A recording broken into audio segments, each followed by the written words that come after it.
மட்டுமே இந்த விஷயத்தை நம்ம சொல்றோம் அப்படின்னா அதிகமா பெண்கள் தான் என்ன பண்றாங்க இந்த உலகத்துல பாதிப்பு அதிகமா இருக்கு. அது வயசானாலும் சரி, குட்டி குழந்தையா இருந்தாலும் சரி, 2 வயசு குழந்தை 3 வயசு குழந்தையுமே இந்த காலத்துல தான் என்ன பண்றாங்க வேற மாதிரி தப்பான விஷயத்துல குழந்தைங்க எல்லாம் என்ன பண்ணிடுறாங்க இறந்தே போயிடுறாங்க இல்லையா. அதனால அந்த விஷயத்தை வந்து நம்ம இந்த வயசுல கண்டிப்பா நம்ம தெரிஞ்சுக்கணும் அப்படிங்கிறதுக்காக தான் இதை குட் டச் பேட் டச் பற்றி நமக்கு சொல்லியிருக்காங்க. அது போக நிறைய யோசனைகளும் நமக்கு என்ன பண்ணியிருக்காங்க ஸ்கூல்ஸ்ல எல்லாம் எழுதி ஒட்டியிருக்காங்க.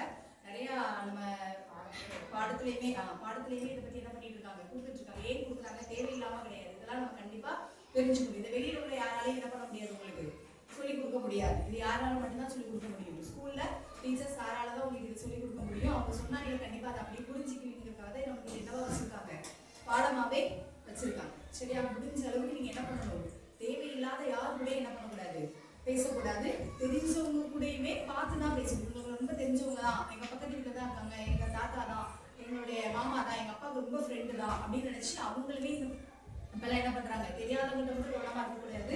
தெரிஞ்சவங்ககிட்டயுமே முடிஞ்ச அளவுக்கு என்ன பண்ணணும், அவங்களுடைய பிஹேவியர்ஸ் நமக்கு தெரியும்ல, பக்கத்துல உள்ளவங்க அப்படின்னாலே இவங்க கொஞ்சம் நல்லா பழகுவாங்க, இல்லை இவங்க கொஞ்சம் ஒரு மாதிரி கரெக்டர் அப்படின்னா அதை பார்த்துட்டு என்ன பண்ணிக்கணும், அவங்க கிட்ட இருந்து நம்ம விலகி வந்துடணும். தேவையில்லாம ஏதாவது பொருள் கொடுக்குறாங்க, ஐயா எனக்கு ரொம்ப பிடிக்கும் பிரியாணினா எனக்கு உயிர், அவங்க கொடுத்த உடனே என்ன பண்ணிடுறது வாங்கி சாப்பிட்டேன்னு வச்சுக்கோ. அது வேற ஏதாவது என்ன பண்ணியிருப்பாங்க மயக்கம் பண்ணி ஏதாவது கலந்து வச்சிருப்பாங்க, நம்ம வேற ஏதாவது யூஸ் பண்ணுறது.